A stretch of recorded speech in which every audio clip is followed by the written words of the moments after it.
Sveika!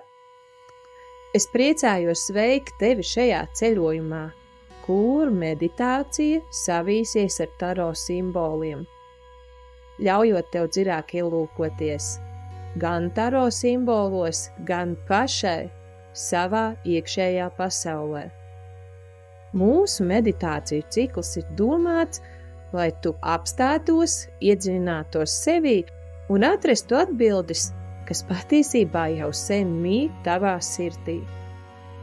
Kā sākt meditēt?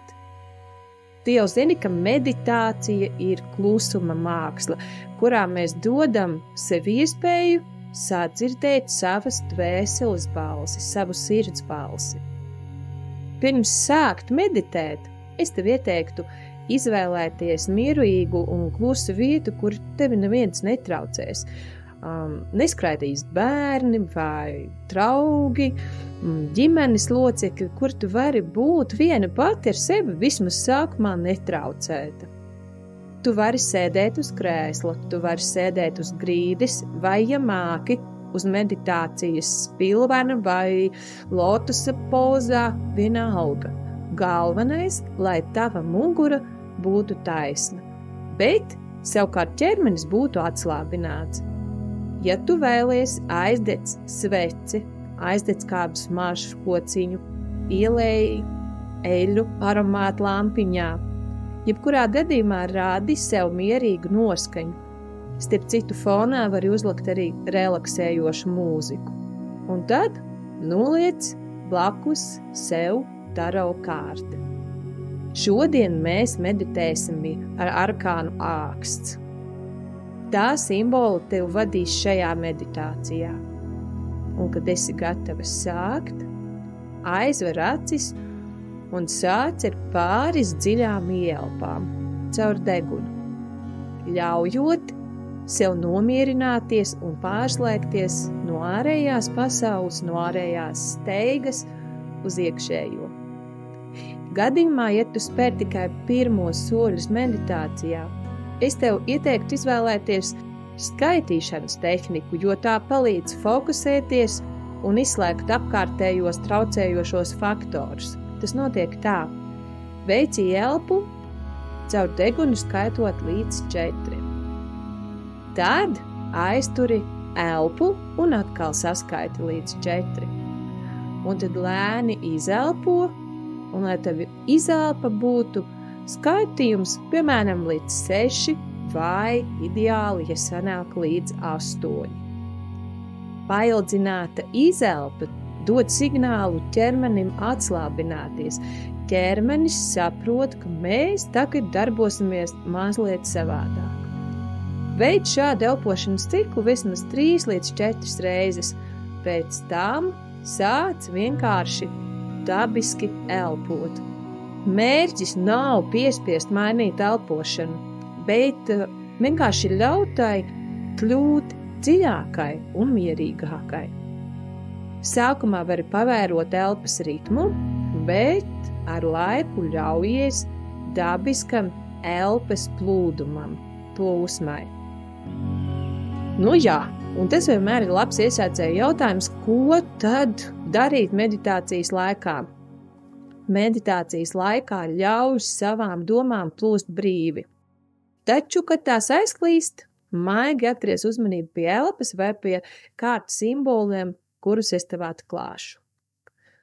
Tik tiešām sākumā ir ļoti grūti pēc komandas sākt meditēt un apstādināt savas domas. Tas ir pilnīgi normāli, tu neesi jocīga vai dīvaina, ja apsēžoties meditācijas pozā un sākot meditēt, tu pēkšņi sāksi domāt, bet vai man leduskapī ir visi sastāvdaļas šī vakariņām, vai es paspējuši aizskriet uz visiem bērnu pulciņiem, vai es paspējuši izdarīt darba lietas. Jā, tās domas lien galvā.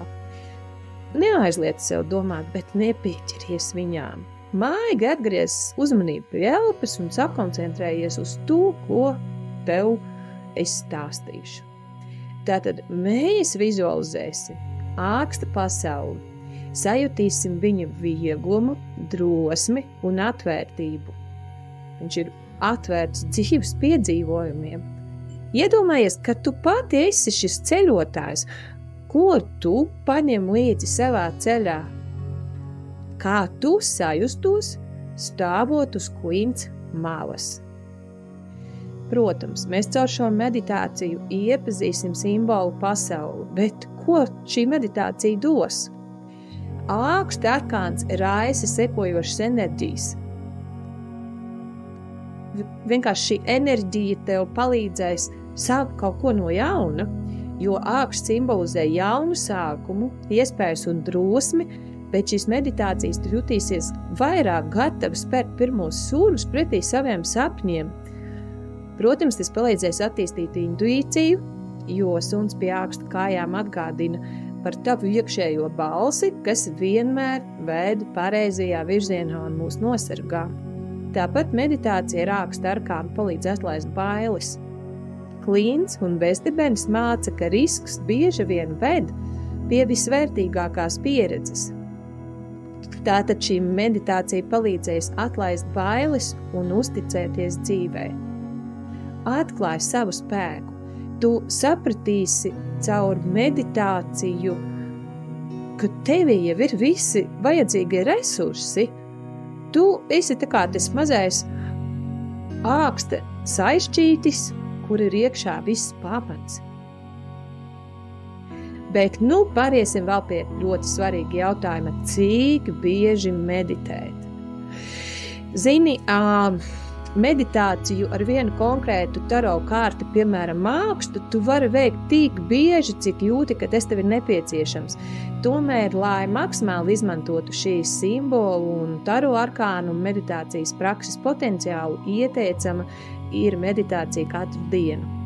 Ja tu vēlies padziļināt, izprast āksta enerģiju un, piemēram, to integrēt savā dzīvē, meditē ar šo kārti katru dienu vienas nedēļas garumā, akurāt līdz mūsu nākamajam video, kurā mēs jau dosimies jaunā meditācijā ar jaunu arkānu.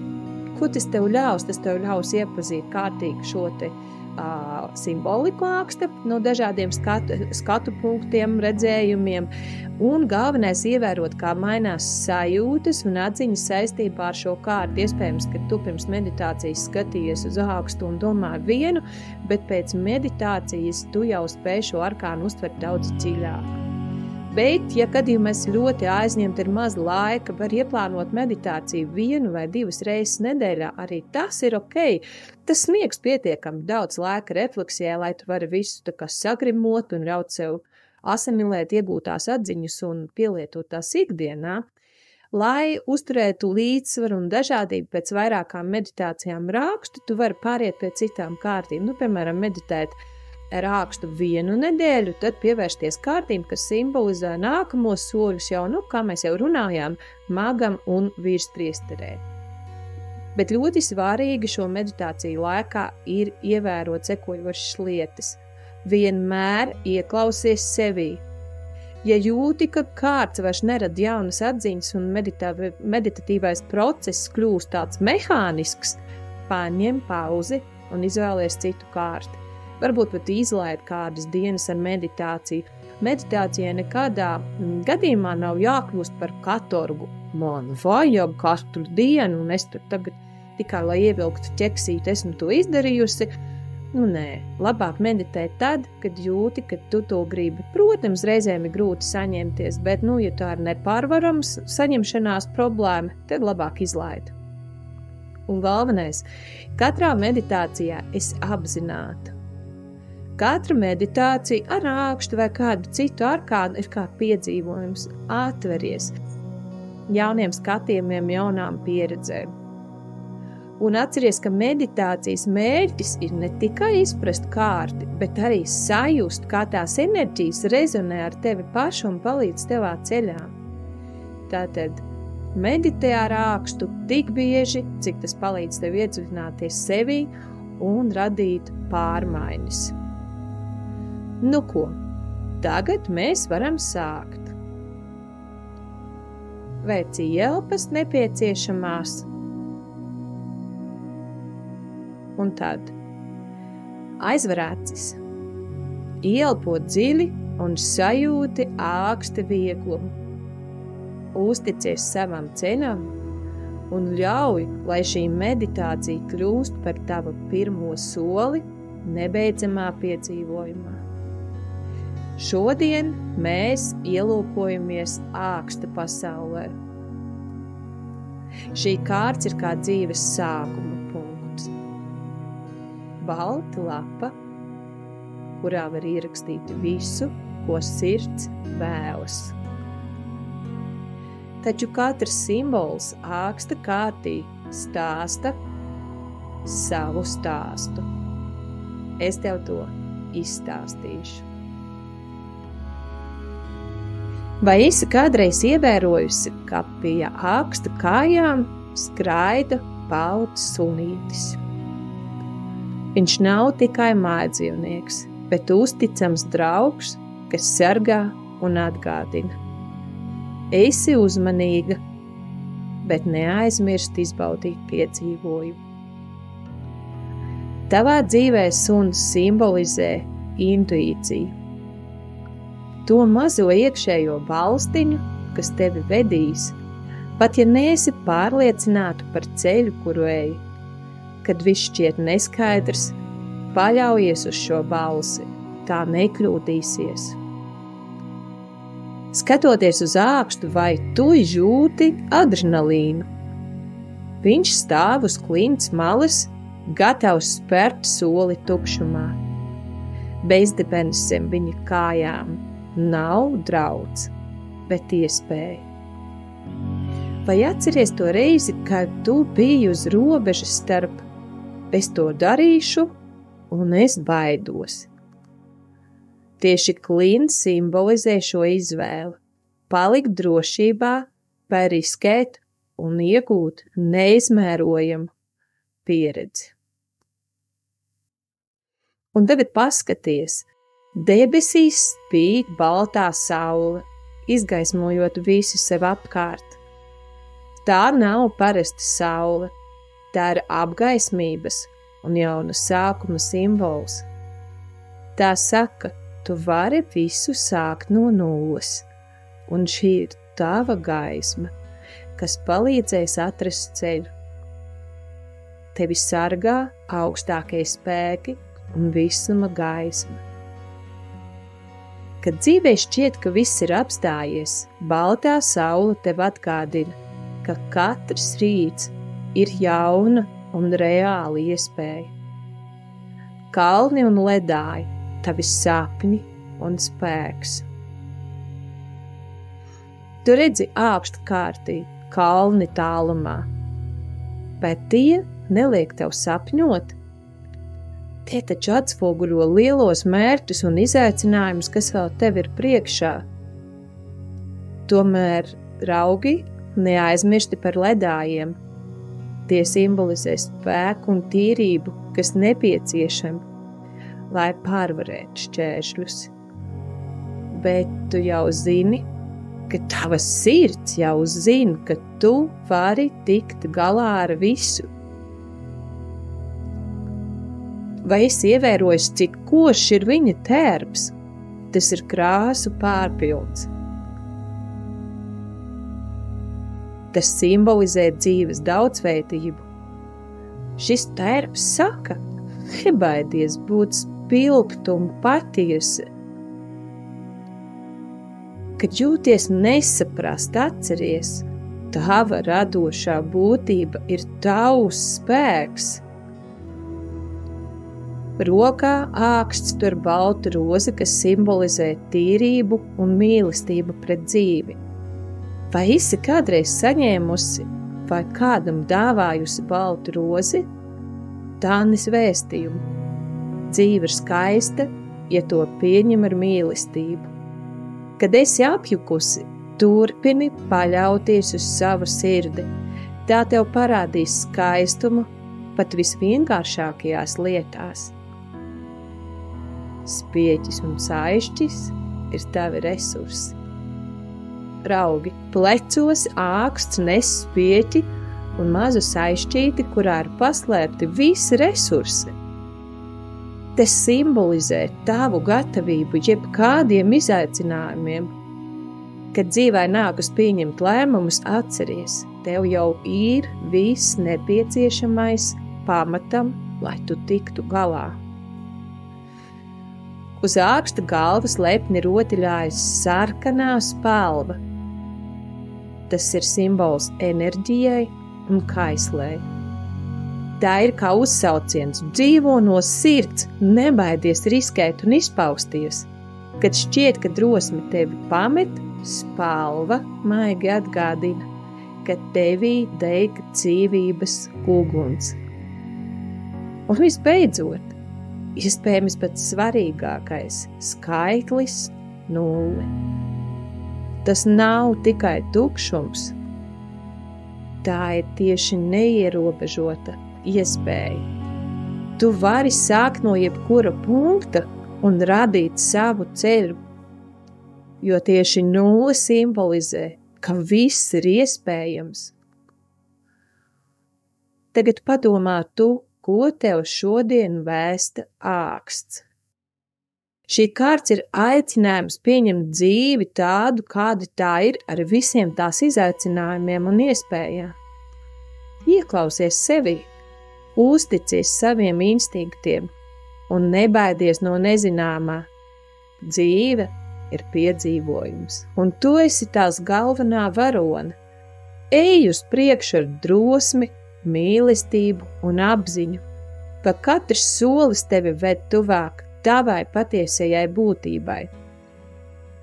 Un tagad ļaujies pārdomām, vismaz 10 minūtes, mierīgi elpo un sajūti, ko tieši tev vēsta āksts.